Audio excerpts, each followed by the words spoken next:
In tonight's Rebound, we meet a woman who used her time in quarantine to realize her skills could be better utilized in a different aspect of her profession as a counselor. Now she says she's better able to help those in need, many of whom are dealing with trauma from the pandemic. Tonight, Marcel has her story. Natalie Bunner has been a social worker for the past 10 years. My last job before COVID hit was in the school system. I was doing school social work in the charter school system. In the job that I had before, there was a lot of course, bureaucracy that you had to kind of deal with as you did the work of social work. She says when the pandemic hit, she knew more children were going to be in need of more extensive services that she wasn't able to provide at the time.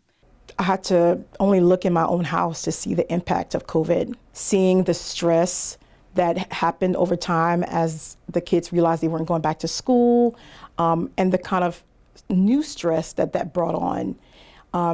Had me contemplating what life looks like in other environments that may not be as consistent.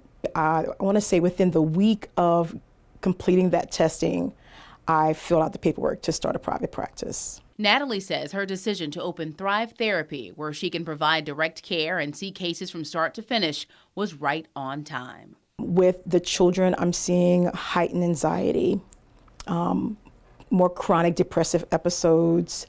A lot of them are struggling with social anxiety that may not have been apparent before. In her adult patients, Natalie says COVID seems to have hit women harder because women, in some cases, were forced to make the best decision for the family before making the best decision for themselves.